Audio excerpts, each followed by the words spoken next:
ಒಂದು ನಿಮಿಷ ಇರು.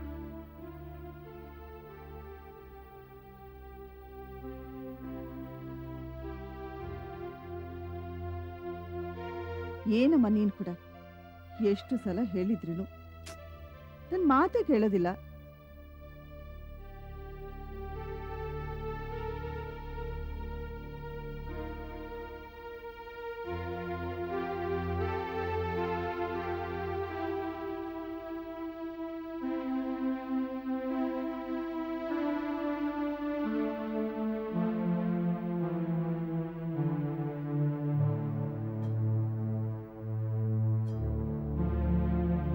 ಮೊನ್ನೆ ಇವ್ರ ಕಚೇರಿ ಇತ್ತು. ಎಷ್ಟೊಂದು ಜನ ಬಂದ್ರು ಗೊತ್ತಾ. ನಾನು ಮಕ್ಕಳನ್ನ ಕರ್ಕೊಂಡು ಹೋದೆ. ಮನೆ ಹಿಂದೆ ಬೆಳೆಸಿದ್ನಲ್ಲ ಆ ಗುಲಾಬಿ ಹೂಗುಂಜಗಳನ್ನ ತಗೊಂಡು ಹೋದೆ. ಆದ್ರೆ ಇವರು ಹೋಗ್ಲಿ ಬಿಡಮ್ಮ. ಪ್ರದೀಪ್ ತುಂಬಾ ಚೆನ್ನಾಗಿ ಓದ್ತಾ ಇದ್ದಾರೆ. ಪ್ರವೀಣ್ ಸ್ವಲ್ಪ ಗಲಾಟೆ ಆದ್ಮೇಲೆ ಕ್ಲಾಸ್ನಲ್ಲಿ ಫಸ್ಟ್ ಅವನೇ. ಸುಮಾನು ಚೆನ್ನಾಗಿ ಓದ್ತಾಳೆ. ಮಹೇಶು ಮೊನ್ನೆ ಬಂದಿದ್ದಮ್ಮ, ಅವನು ಮುಂದೆ ಓದ್ಬೇಕು ಅಂತ. ತಿನ್ನಮ್ಮ. ಇವರು ಬೇಡ ಅಂತ. ನಾನೇನೋ ಮಹೇಶ್ ಕಡೆನೆ. ಅಷ್ಟು ಬುದ್ಧಿವಂತ ಹುಡುಗ ಓದ್ ನಿಲ್ಸೋದು ನ್ಯಾಯನಮ್ಮ. ಕೊನೆಗೆ ಇವರು ಅತ್ತೆ ದೇವರಾಜಣ್ಣನ ಹತ್ರ ಹೋಗಿ ಸಾಲ ಕೇಳು ಅಂದ್ರು. ಇಷ್ಟ ಇಲ್ಲದೆ ಇದ್ರು ಹೋಗಿ ಕೇಳ್ದೆ. ಆದ್ರೆ ಅಣ್ಣ ಕೊಡ್ಬೇಕಲ್ಲ. ಅಣ್ಣ ದಿನ ದಿನ ಇನ್ನೂ ಜಿಪಣ ಆಗ್ತಾ ಇದ್ದಾನೆ. ನಿನಗೂ ಅಪ್ಪನಿಗೂ ಇಲ್ಲದೆ ಇರೋ ಜಿಪಣತನ ಇವನ್ಗೆ ಎಲ್ಲಿಂದ ಬಂತು ಅಂತ ನಾನು ಆಗಾಗ ಯೋಚನೆ ಮಾಡ್ತಿರ್ತೀನಿ. ಆ ಮಾತು ಬಿಡು. ನಾನು ಕೆಲಸ ಮಾಡ್ತೀನಲ್ಲ ನಾಯ್ಡು ಸರ್, ಅವ್ರ ಹತ್ರ ದುಡ್ಡು ಸಾಲ ತಂದೆ.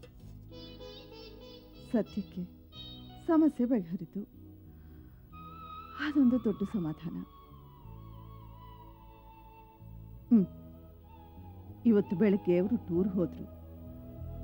ಆಫೀಸ್ನಿಂದ ಎಲ್ಲರೂ ನಾಗರಹೊಳೆ ಹೋಗಿದ್ದಾರೆ. ಮಕ್ಕಳನ್ನ ಕರ್ಕೊಂಡು ಹೋದ್ರೆ ಖುಷಿ ಪಡ್ತಿದ್ರು. ಆದರೆ ಆಫೀಸ್ನಿಂದ ಬರೀ ಗಂಡಸರು ಹೋದ್ರಂತೆ. ಸುಮ್ಮನೆ ಕಾಡಿನಲ್ಲಿ ನೀರಿನಲ್ಲಿ ಮಕ್ಕಳು ಕರ್ಕೊಂಡು ಹೋದ್ರೆ ರಿಸ್ಕು ಅಂತ. ಅದು ಸರಿನೇ ಅಲ್ವಮ್ಮ?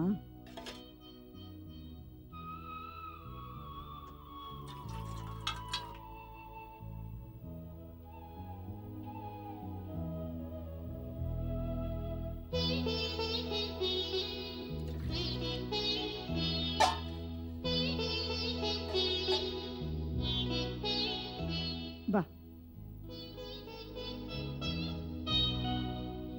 ಬಾಮ್ಮ.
ನೋಡ್ರ ಕಣ್ಣೀರಿನ ಕೂಗು ಸೀರಿಯಲ್ಲು ಎಷ್ಟು ಚೆನ್ನಾಗಿದೆ. ಕರುಳೆ ಕಿತ್ಬರ ಹಾಗಿದೆ. ನೋಡೆ ಸುಮಾ, ನೋಡೆ. ನಮಸ್ಕಾರ ಚಿಕ್ಕಮ್ಮ. ಬಾ ಸುಮಿತ್ರ, ಬಾ ಕೂತ್ಕೋ. ಕಣ್ಣೀರಿನ ಕೂಗು ಸೀರಿಯಲ್ಲು ಎಷ್ಟು ಚೆನ್ನಾಗಿ ತೆಗ್ದಿದ್ದಾರೆ ಅಂತ ಹೊಟ್ಟೆಗೆಲ್ಲ ಸಂಕಟ ಆಗುತ್ತೆ. ಅಲ್ಲಿ ಸೀರಿಯಲ್ ಮುಗಿದು ಹೋಗಿದ್ ನೋಡು. ಪ್ರದೀಪ್, ಪ್ರವೀಣ್, ಬೇಡ ಬೇಡ ಬೇಡ ಬೇಡ. ಏ ತಗೊಳ್ರ, ನಿಮ್ಮಮ್ಮ ಗುರ್ತಿಲ್ದೋ ತಿಂಡಿ ಕೊಟ್ರೆ ತಗೋಬಾರ್ದು ಅಂತ ಹೇಳಿರೋದು. ಅತ್ತೆ ಕೊಡ್ತಾ ಇರೋದು ಬೇಡ ಅನ್ಬಾರ್ದು. ತಗೊಳ. ಅಮ್ಮ ಎಲ್ಲೇ? ಇವತ್ ಸಂಡೇ ಅಲ್ವಾ, ಅಮ್ಮ ಅಜ್ಜಿ ನೋಡಕ್ ಹೋಗಿದ್ದಾರೆ. ಹೌದಲ್ವಾ, ನಾನ್ ಮರ್ತೇ ಬಿಟ್ಟಿದ್ದೆ. ಅಮ್ಮನಿಗೇನೋ ಹೇಳೋಣ ಅಂತ ಬಂದೆ. ಹೋಗ್ಲಿ ಬಿಡು, ಇನ್ನೊಂದ್ಸಲ ಬರ್ತೀನಿ. ಏ, ಭಾನುವಾರ ಯಾಕಮ್ಮ ಬರಕ್ ಹೋದೆ? ರಾಜಿ ಬಗೆ ಬಗೆಯಾಗಿ ಮಾಡ್ಕೊಂಡು ತಗೊಂಡು ಹೋಗಿ ಅವ್ರ ಅಮ್ಮಂಗೆ ಊಟ ಮಾಡಿಸಿ ಬರ್ತಾಳೆ. ಆ ಹುಚ್ಚಿಗೆ ಈ ಹುಚ್ಚಿ ವಾರ ವಾರ ಊಟ ಹೊರ್ತಾಳೆ ನೋಡು. ಅಲ್ಲ, ಈ ಮನೆಯಲ್ಲೂ ಸರಸಮ್ಮ ಅಂತ ಒಂದಿದೆ, ಅದಕ್ಕೂ ಬಗೆ ಬಗೆಯಾಗಿ ತಿನ್ಬೇಕು ಅನ್ಸುತ್ತೆ ಅನ್ನೋ ಪರಿಜ್ಞಾನ ಬೇಡ್ವೆ ಅವಳಿಗೆ? ಸುಮ್ಮನೆ ಅಪ್ಪ ಇಲ್ಲಿ? ಅಪ್ಪ ಟೂರ್ಗೆ ಹೋಗಿದ್ದಾರೆ. ಓ, ಇವತ್ತು 21 ಅಲ್ವಾ? ಪ್ರಕಾಶ್ ಆಫೀಸಿಂದ ಟೂರಿಗೆ ಹೋಗಿದಾರಲ್ವಾ? ಅವ್ರ ಆಫೀಸ್ನಲ್ಲಿ ನಂಜುಂಡಪ್ಪ ಅಂತ ಕೆಲಸ ಮಾಡ್ತಾರಲ್ಲ, ಅವ್ರ ಹೆಂಡತಿ ಹೇಳಿದ್ರು. ಅವ್ರು ನಮ್ಮನೆ ಬೀದಿಲೇ ಇರೋದು. ಇವತ್ ಬೆಳಿಗ್ಗೆ ಹೆಂಡತಿ ಮಕ್ಳೆಲ್ಲ ಹೋದ್ರು. ಫ್ಯಾಮಿಲಿ ಟೂರ್ ಅಲ್ಲ ಅತ್ತೆ, ಬರೀ ಗಂಡಸರು ಮಾತ್ರ ಹೋಗೋದಂತೆ. ಮತ್ತೆ ನಂಜುಂಡಪ್ಪನ ಹೆಂಡತಿ ಹೋದ್ರಲ್ಲ? ಏ, ಎಲ್ಲ ಆಟ ಆಡ್ಕೊ ಹೋಗ್ರೋ. ಸುಮ್ಮನೆ ನೀನು ಹೋಗಮ್ಮ, ಹೋಗಮ್ಮ. ಅಂದ್ರೆ ಪ್ರಕಾಶ ಸುಳ್ಳು ಹೇಳ್ದ ಅಂತಾನ? ಹಾಗೆಲ್ಲ ಹೇಳ್ದೆ ಚಿಕ್ಕಮ್ಮ. ಮತ್ತೇನೆ ನಿನ್ ಮಾತಿನರ್ಥ? ಅವನ ಆಫೀಸಲ್ಲಿ ಯಾರಾದ್ರೂ ಎಲ್ಲಿಗ್ ಬೇಕಾದ್ರೂ ಹೋಗ್ತಾರೆ, ಅದನ್ನ ಕಟ್ಕೊಂಡು ನಿನ್ಗೇನೆ ಆಗ್ಬೇಕಾಗಿದೆ? ಅದನ್ನ ಹೇಳೋಕ್ ಬಂದ್ಯಾ ಇಲ್ಗೆ? ಚೇಚೆ, ಅದಕ್ಕಾಗಿ ಬರ್ಲಿಲ್ಲ ಚಿಕ್ಕಮ್ಮ. ರಾಜಿ ಹಣ ಕೇಳಿದ್ಲು, ಅದ್ರ ಬಗ್ಗೆ. ನಿನ್ನ ಗಂಡ ಲಕ್ಷಾಂತರ ರೂಪಾಯಿ ನೀರ್ ಕುಡ್ದ, ಅವನ ಹೆಂಡತಿ ನೀನು ಈಗ ಸಾಲ ಕೊಡ್ಸೋಕ್ ಬಂದಿದೀಯ ಅಲ್ಲ? ಏನೋ ಮಹಾ ಉಪಕಾರ ಮಾಡೋಳ ಹಾಗೆ ಹೆಂಡತಿ ಮಕ್ಳನ್ ಬಿಟ್ಟು ಪಿಕ್ನಿಕ್ ಹೋಗಿದ್ದಾನೆ ಅಂತ ಚಾಡಿ ಹೇಳೋಕ್ ಬಂದ್ಯಾ? ನಿನ್ಗೆ ಯಾವಾಗ ಬಂತೆ ಈ ಮನೆ ಹಾಳು ಬುದ್ಧಿ? ಯಾಕೆ ನಿಜ ಹೇಳಿರೋ ಅಷ್ಟೊಂದು ಬೇಜಾರ್ ಮಾಡ್ಕೋತಿದೀಯಾ? ಇರೋದ್ ಹೇಳಿದ್ರೆ ಎಲ್ಲಾರ್ಗೂ ಕೋಪನೇನಮ್ಮ? ಹೋಗ್ಲಿ ಬಿಡು, ನಿನ್ಗೆ ಒಂದ್ ಲೋಟ ಕಾಫಿ ಮಾಡ್ಕೊಂಡ್ ಬರ್ತೀನಿ. ಇಲ್ಲ ಅಂದ್ರೆ ರಾಜಿ ನಮ್ಮ ಅತ್ತಿಗೆ ಒಂದ್ ಲೋಟ ಕಾಫಿನೂ ಕೊಡ್ಲಿಲ್ಲ ಅಂತ ಒಂದ್ ವಾರ ಎಲ್ಲ ಬೇಜಾರ್ ಮಾಡ್ಕೊಂಡ್ ಕೂತಿರ್ತಾಳ ನೋಡು. ಹೋಗ್ಲಿ ಬಿಡಿ ಚಿಕ್ಕಮ್ಮ, ನಾನು ಇನ್ನೊಂದ್ಸಲ ಬರ್ತೀನಿ. ಅಯ್ಯೋ ಪಾಪ, ಒಂದ್ ಲೋಟ ಕಾಫಿನೂ ಬೇಡ ಅಂದ್ಬಿಟ್ಲು.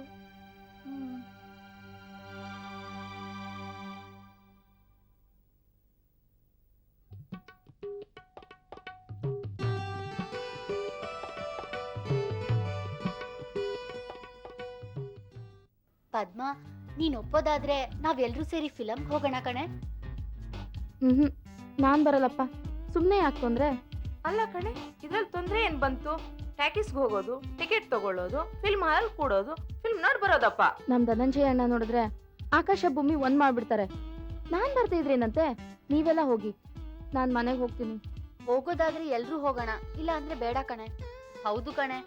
ಅಲ್ಲ ಕಣೆ, ನಮ್ ಪದ್ಮನ ಫಿಲ್ಮ್ ಬಿಟ್ಟು ದೇವಸ್ಥಾನಕ್ಕೆ ಕರೆದಿದ್ರೆ ಯಾರು ಹೆದರ್ದೆ ಬಂದಿರೋಳು. ಹೌದು ಕಣೆ, ದೇವ್ರಂದ್ರೆ ನಿನಗೆ ಅಷ್ಟೊಂದ್ ಭಕ್ತಿನಾ? ಮತ್ತೇನು, ಇವಳು ಒಂದಿನಾನು ತಪ್ಪಿಸ್ಕೊಳ್ದೆ ದೇವಸ್ಥಾನಕ್ಕೆ ಹೋಗ್ತಿದ್ದಾಳಂದ್ರೆ ಅದೇ ತಾನೇ ಅರ್ಥ. ಬಸ್ ಬಂತು ಕಣೆ, ಬಂದ್ರೆ ಹೋಗೋಣ.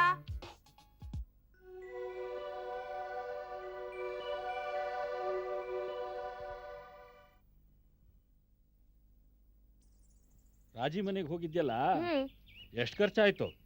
ರೀ, ಖರ್ಚಿನ ಚಿಂತೆ ಒಂದನ್ ಬಿಟ್ಟು ನಿಮ್ ತಲೆಗೆ ಬೇರೆ ಏನು ಹೊಳಿಯಲ್ವಾ? ರಾಜಿ ಹೇಗಿದ್ದಾಳೆ, ಅವಳ ಸಂಸಾರ ಹೇಗಿದೆ ಅಂತ ತಿಳ್ಕೊಳ್ಳೋ ಆಸಕ್ತಿ ಕೂಡ ಇಲ್ವೇನ್ರಿ? ಅವ್ರಿಗೇನೆ ಹ್ಯಾಪಿ ಆಗಿದ್ದಾರೆ, 4 ಕಡೆಯಿಂದ ಸಂಪಾದನೆ ಇದೆ. ರೀ, ನನ್ಗ್ಯಾಕೋ ರಾಜಿ ಸಂತೋಷವಾಗಿಲ್ಲ ಅನ್ಸುತ್ತೆ. ಪಾಪ ಹುಚ್ಚಿ, ಗಂಡ ಮನೆ ಮಕ್ಳು ಅಂತ ಎಷ್ಟೆಲ್ಲ ಕಷ್ಟಪಡ್ತಾಳೆ. ಆದ್ರೆ ಅವಳ ಕಷ್ಟನ ಅರ್ಥ ಮಾಡ್ಕೊಳ್ಳೋರು ಆ ಮನೇಲಿ ಯಾರು ಇಲ್ಲ. ಯಾಕೆ, ಏನಾಯ್ತು? ಪ್ರಕಾಶು ಅವ್ರ ಆಫೀಸಿಂದ ಟೂರ್ಗೆ ಹೋಗಿದ್ದಾನಂತೆ. ಎಲ್ರೂ ಅವ್ರ ಫ್ಯಾಮಿಲಿ ಜೊತೆ ಟೂರ್ ಹೋಗಿದ್ರೆ, ಈ ಮನುಷ್ಯ ಮಾತ್ರ ಬರೀ ಗಂಡಸರು ಟೂರ್ ಅಂತ ಮನೇಲಿ ಸುಳ್ಳು ಹೇಳಿದಾನೆ. ಅವನಿಗೆ ಮಾತ್ರ ಎಲ್ಲ ಬೇಕು. ಈ ನಿನ್ ಅನುಮಾನದ ಬುದ್ಧಿ ಹೋಗೋದಿಲ್ವೇನೆ? ಪ್ರಕಾಶ್ಗೆ ಅದೆಷ್ಟು ಪ್ರಾಬ್ಲಮ್ ಇದೆಯೋ ಏನೋ, ಯಾರಿಗ್ ಗೊತ್ತು? ಈಗಿನ ಪರಿಸ್ಥಿತಿನಲ್ಲಿ ಸಂಸಾರದ ಸಮೇತ ಪಿಕ್ಚರ್ ಹೋಗೋದು ಅಂತಂದ್ರೆ 100 ರೂಪಾಯಿ ಖರ್ಚಾಗತ್ತೆ. ಅಂಥದ್ರಲ್ಲಿ ಈಗ ಈ ಟೂರು ಗೀರು ಅಂತ ಹೋದ್ರೆ ಬರೋ ಸಂಬಳನೆಲ್ಲ ಬಾಸ್ ಪಾದಕ್ಕಿಟ್ಟು ಅಂಬೋ ಅಂತ ಹೊಟ್ಟೆ ಮೇಲೆ ತಣ್ಣೀರ್ ಬಟ್ಟೆ ಹಾಕೊಂಡು ಮಲ್ಕೋಬೇಕು. ಇದನ್ನೆಲ್ಲ ಆಲೋಚನೆ ಮಾಡಿನೇ ಪ್ರಕಾಶ ಒಬ್ಬನೇ ಹೋಗ್ಬೇಕು ನಿರ್ಧಾರ ಮಾಡಿರ್ಬೇಕು. ಗಂಡಸರ ಆಲೋಚನೆ ಎಲ್ಲ ನಿಮಗ್ ಹೇಗೆ ಬರ್ಬೇಕು? ಹೌದೌದು, ನಿಮಗ್ ಮಾತ್ರ ಒಳ್ಳೊಳ್ಳೆ ಆಲೋಚನೆಗಳು ಬರುತ್ತೆ.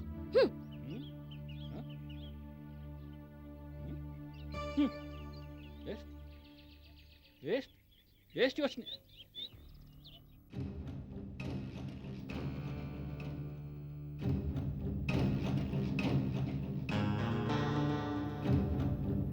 ನಮಸ್ಕಾರ ಸರ್. ನಮಸ್ಕಾರ ಸರ್.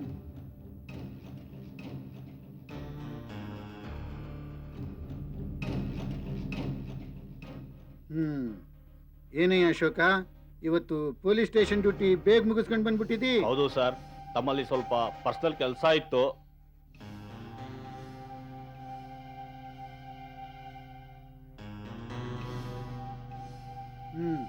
ಈಗ ಹೇಳಪ್ಪ, ಅದೇನ್ ವಿಷಯ?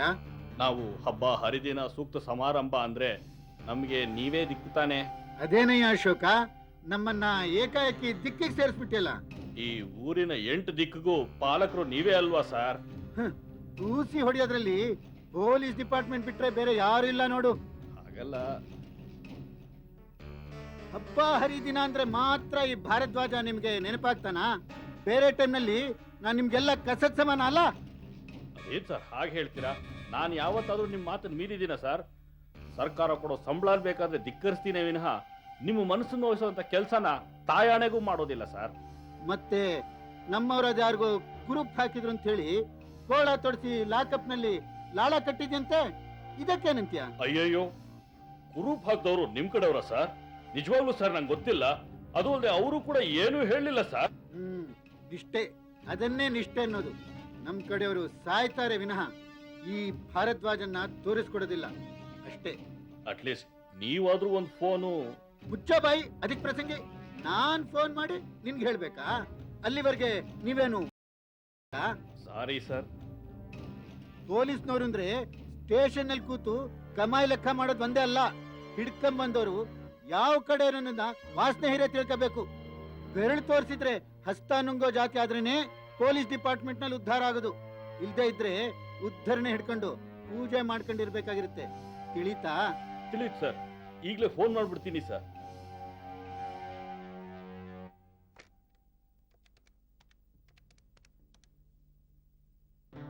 ಹಲೋ, ನಾನು ಅಶೋಕ್ ಮಾತಾಡ್ತಾ ಇರೋದು. ನಿನ್ನೆ ಕೆಲವು ಹುಡುಗರನ್ನ ಅರೆಸ್ಟ್ ಮಾಡಿದ್ವಲ್ಲ, ಆ ಹುಡುಗರನ್ನ ರಿಲೀಸ್ ಮಾಡಿ. ಓಕೆ, ನಿಮ್ ಹುಡುಗರನ್ನ ರಿಲೀಸ್ ಮಾಡಕ್ ಹೇಳಿದೀನಿ ಸರ್. ಮತ್ತೆ ನನ್ನ ವಿಷಯ ಅದಕ್ಕೇನಂತೆ? ಒಂದ್ ನಿಮಿಷ ಸರ್. ಮೆಟ್ಟಿಗೆ ತೆಗೆದ್ರೆ ಎಲ್ಲ ಸರ್ ಹೋಗುತ್ತೆ.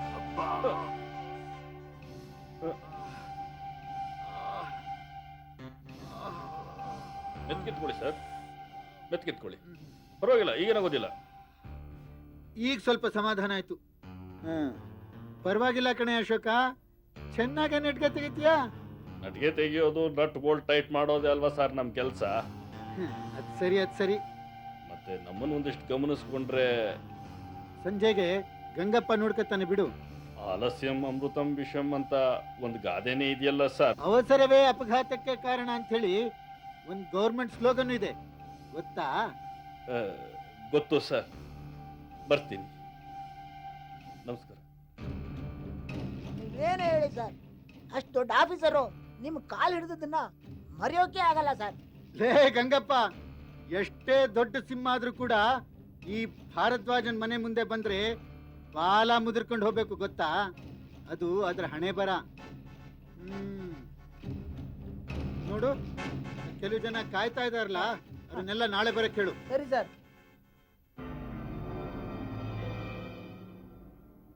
ಏ ಪದ್ಮಾ, ಏನ್ ದೊಡ್ಡಪ್ಪ? ಕಾಲೇಜ್ ಮುಗಿಯೋದು ಯಾವಾಗ? ನೀ ಮನೆಗ್ ಬರ್ತಿರೋದು ಯಾವಾಗ್ಲೇ? ನಾನ್ ಫ್ರೆಂಡ್ ಮನೆಗ್ ಹೋಗಿದ್ದೆ, ಗ್ರೂಪ್ ಸ್ಟಡಿ ಮಾಡ್ತಿದ್ವಿ. ಗ್ರೂಪ್ ಸ್ಟಡಿ ಗೊತ್ತಿದೆ ತಾನೆ? ಈ ಮನೆತನದ ಹೆಣ್ಮಕ್ಳು ಹೊಸಲು ಯಾವಾಗ ದಾಟೋದು? ಒಂದು ಮದುವೆ ಆದಾಗ, ಇಲ್ಲ ಸತ್ತಾಗ. ನಿನ್ನನ್ನ ಕಾಲೇಜಿಗೆ ಕಳಿಸ್ತಿರೋದು 4 ಅಕ್ಷರ ಕಲಿಬೇಕು ಅಂತ, ಈ ಮನೆತನದ ಗೌರವಕ್ಕೆ ಕುಂದು ಬರದ ಹಾಗೆ ಓದ್ಬೇಕು ಅಂತ. ತಿಳಿತಾ? ಸರಿ ದೊಡ್ಡಪ್ಪ. ಪದ್ಮಾ, ನೋಡು, ಆ ನಿನ್ ಫ್ರೆಂಡ್ಸ್ ಇದಾರಲ್ಲ, ಅವರನ್ನೆಲ್ಲ ಇಲ್ಲಿಗೆ ಬಂದು ಇಲ್ಲೇ ಓದ್ಕೊಳಕ್ ಹೇಳು, ಗೊತ್ತಾಯ್ತಾ? ಆಯ್ತು ದೊಡ್ಡಪ್ಪ.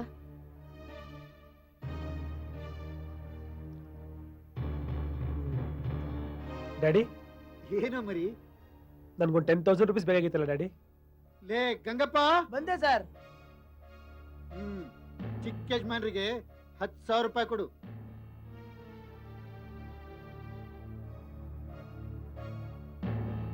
ಬರ್ತೀನಿ ಡ್ಯಾಡಿ. ಲೋ ಧನು, ನೋಡು, ಆ ನಿನ್ ಕೆಮಿಸ್ಟ್ರಿ ಪೇಪರ್ ವ್ಯಾಲ್ಯೂ ಮಾಡೋ ಲೆಕ್ಚರರ್ಗೆ 10 ಅಲ್ಲ 20,000 ರೂಪಾಯಿ ಕೊಡ್ತೀನಿ ಅಂತ ಹೇಳು.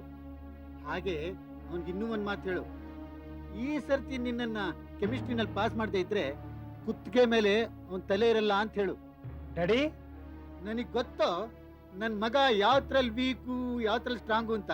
ನೀನ್ ಹೆದರ್ಕೋಬೇಡ, ಅದನ್ನೆಲ್ಲ ನೋಡ್ಕೊಳಕ್ಕೆ ನಾನಿದ್ದೀನಿ, ನಿಮ್ಮಪ್ಪ. ಸರಿ ಡ್ಯಾಡಿ.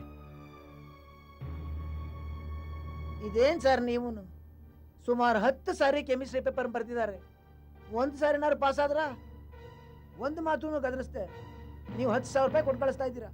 ನಾಲ್ಗೆ ಚಾಡ್ತೆ ಅಂದ್ರೆ ಹರಿದ್ ನಾಯಿಗೆ ಹಾಕ್ಬಿಡ್ತೀನಿ. ಏನೋ ನನ್ ಮಗನ್ ಬಗ್ಗೆ ಮಾತಾಡೋ ದೊಡ್ಡವನಾದೇನು ನೀನು? ತಪ್ಪಾಯ್ತು ಸರ್. ಹೇಳ ಮೇಲೆ ನೋಡು, ನೀ ಆ ದೊಡ್ಡದು ಅನ್ಕೊಂಡಿರೋ ಡಿಗ್ರಿ ಈ ಭಾರದ್ವಾಜನ್ ಚಡಾವಿಗೆ ಸಮಾನ. ನನ್ ಮಗ ಕಲಿಬೇಕಾಗಿರೋದು ಈ ಕೋಟೆ ಅಂತ ಮನೇನ ಹ್ಯಾಗ್ ಕಾಪಾಡ್ಬೇಕು, ಅದ್ರ ಸುತ್ತ ಸುತ್ತ ಕೋಟಿನ ಹ್ಯಾಗ್ ಉಳಿಸ್ಕೋಬೇಕು ಅಂತ. ಅದನ್ನ ಅವನಾಗ್ಲೇ ಕಲ್ತಿದ್ದಾನೆ. ಈಗ ಅವನಿಗೆ ಡಿಗ್ರಿ ಯಾಕೆ ಕೊಡಿಸ್ತಿದ್ದೀನಿ ಗೊತ್ತಾ? ನಾಳೆ ಅವನ್ ನೇಮ್ ಪ್ಲೇಟ್ ಬರೆದ್ಮೇಲೆ ಏನೇನೋ ಜಾಗ ಮಿಕ್ಕಿದ್ರೆ ಅದನ್ನ ತುಂಬಿಸೋಕೆ ಅಂತ. ಅರ್ಥ ಆಯ್ತಾ? ಅರ್ಥ ಆಯ್ತು ಸರ್. ಇವನು ಒಬ್ಬ ಅಪ್ಪ, ಅವನು ಒಬ್ಬ ಮಗ. ಇವನ್ನ ಸೇವೆ ಮಾಡೋದ್ರಲ್ಲೇ ನನ್ ಮುಂಡ ಮಚೋಯ್ತು. ಇವನು ಏನ್ ಜಾನುವ. ಅಯ್ಯೋ,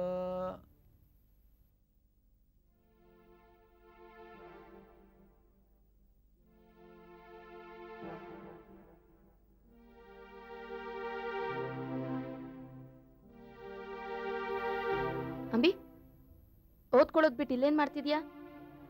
ದೊಡ್ಡಮ್ಮ ಇವತ್ತು ಒಂದಷ್ಟು ಜನ ಊಟಕ್ಕೆ ಬರ್ತಾರೆ, ಸ್ವಲ್ಪ ಜಾಸ್ತಿ ಅಡುಗೆ ಮಾಡು ಅಂತ ಹೇಳಿದ್ರು. ಅಮ್ಮನಿಗೆ ಯಾಕೋ ಬೆಳಗಿಂದ ತಲೆನೋವಂತೆ, ಅದಕ್ಕೆ. ನೋಡು, ಈ ಕೆಲ್ಸನೆಲ್ಲ ನಾನು ಅಮ್ಮ ನೋಡ್ಕೊಳ್ತೀವಿ. ನೀನ್ ಒಳಗ್ ಹೋಗಿ ಓದ್ಕೋ. ಲೇ ಅಂಬಿಕಾ, ಎಷ್ಟೊತ್ತು ಕರಿಬೇಕ ನಿನ್ನ? ಬಂದೆ ದೊಡ್ಡಮ್ಮ.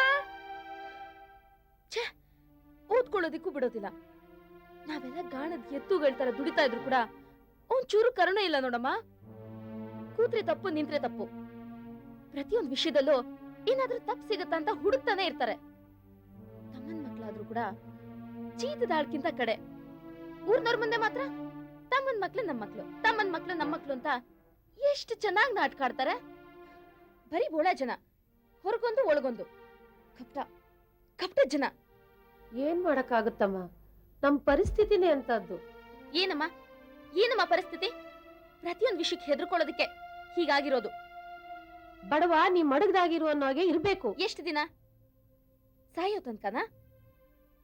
ನೋಡೆ, ನನ್ ತಲೆ ಸಿಡಿತಾ ಇದೆ. ನನಗಿಷ್ಟ ಇಲ್ದೇ ಇರೋದನ್ನ ಅರ್ಥ ಆಗದೆ ಇರೋಗೆ ಮಾತಾಡ್ಬೇಡ.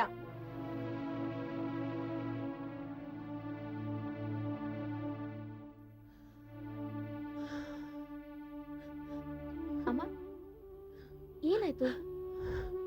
ತಲೆನೋವಾ? ಮತ್ತೆ ಒಬ್ಳೆ ಕೂತ್ಕೊಂಡು ಹತ್ತು ತಲೆನೋವು ಬರ್ಸ್ಕೊಂಡ್ಯಾ? ಏನಾಯ್ತು ಹೇಳಮ್ಮ?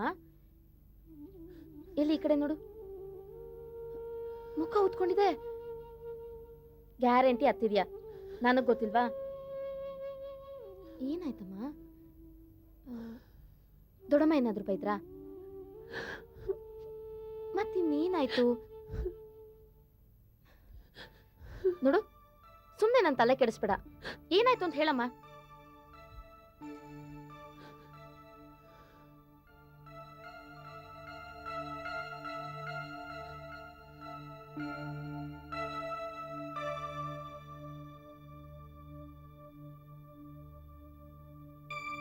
ಪ್ರೀತಿಯ ಅಮ್ಮನಿಗೆ ಕಾಂತಿ ಮಾಡುವ ನಮಸ್ಕಾರಗಳು. ಅಲ್ಲಿ ನೀನು, ಅಂಬಿಕಾ, ಪದ್ಮ ಎಲ್ಲರೂ ಚೆನ್ನಾಗಿದ್ದೀರೇನು ನಂಬಿದ್ದೇನೆ. ಆದರೆ ಇಲ್ಲಿ ನನ್ನ ಪರಿಸ್ಥಿತಿ ಸರಿ ಇಲ್ಲ. ಇವರ ಕುಡಿತ ಹೆಚ್ಚಾಗಿ ಜಾರಿ ಮೋರಿಗೆ ಬಿದ್ದು ಕಾಲು ಮುರಿದುಕೊಂಡಿದ್ದಾರೆ.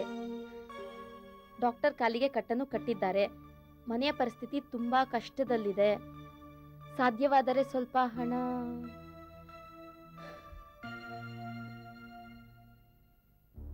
ಏನಮ್ಮ ಇದು? ಮದ್ವೆ ಆಗಿ 4 ವರ್ಷ ಆಯ್ತು. ನಮ್ಮ ಅಕ್ಕ ಅನ್ಸ್ಕೊಂಡವಳು ಪದ್ಮ ನಾನ್ ಚೆನ್ನಾಗಿದ್ದೀನಿ ಕಣೆ ಅಂತ ಯಾವತ್ತೂ ಹೇಳಿಲ್ಲ. ಈ ಜೀವಕೋಶದಲ್ಲಿ ಒಂದು ದಿನ ಒಂದು ಸಲನಾದ್ರೂ ಅವಳು ನಕ್ಕಿದ್ದನ್ನ ನಾನ್ ನೋಡ್ಲೇ ಇಲ್ಲ ಅಮ್ಮ. ನೋಡೆ, ನೀನು ನಿನ್ನ ಅಕ್ಕನ ರಕ್ತ ಹಂಚ್ಕೊಂಡು ಹುಟ್ಟಿದವಳು, ಆದ್ರೆ ಅವಳನ್ನ ಹೆತ್ತು ಹೊತ್ತು ಬೆಳೆಸ್ತವಳು ನಾನು. ನನಗೆಷ್ಟು ಸಂಕಟ ಆಗ್ತಿರ್ಬೇಡ. ಇದನ್ನೆಲ್ಲ ಯಾರ ಹತ್ರ ಹೇಳಿ ಏನ್ ಪ್ರಯೋಜನ? ಒಟ್ಟಿನಲ್ಲಿ ಅವಳು ಸುಖ ಮಾತ್ರ ಕೇಳ್ಕೊಂಡ್ ಬರ್ಲಿಲ್ಲ ಕಣೆ, ಕೇಳ್ಕೊಂಡ್ ಬರ್ಲಿಲ್ಲ. ನೋಡಮ್ಮ, ನೀನ್ ಹೀಗೆಲ್ಲ ಮಾತನಾಡ್ಬೇಡ, ನನ್ಗಿನ್ನೂ ಕೋಪ ಬರುತ್ತೆ. ಪ್ರಪಂಚದಲ್ಲಿ ಬೇರೆ ಯಾರು ಗಂಡೇ ಸಿಕ್ಲಿಲ್ಲ ಅನ್ನೋ ತರ ಆ ದರಿದ್ರ ಅಂತ ಗಂಟ್ ಹಾಕಿದ್ರಿ. ದೊಡ್ಡಪ್ಪ ಒಪ್ಪಿದ್ರು ಅಂತ ಏನು ಮಾತಾಡದೆ ಹೂ ಅನ್ಬಿಟ್ಟೆ. ಈಗ ಅನ್ಭವಿಸ್ತಿರೋರು ಯಾರು? ನಮ್ಮ ಅಕ್ಕ ತಾನೆ. ಒಳ್ಳೇದಾದ್ರೆ ಅವಳ ಅದೃಷ್ಟ, ಕೆಟ್ಟದಾದ್ರೆ ಅವಳ ಕರ್ಮ ಅಲ್ವಾ? ಬೇಡ ಕಣೆಮ್ಮ, ನಿನ್ ಕಾಲಿಗೆ ಬೀಳ್ತೀನಿ. ಮಾತಾಡ್ಬೇಡ ಪದ್ಮ, ಮಾತಾಡ್ಬೇಡ.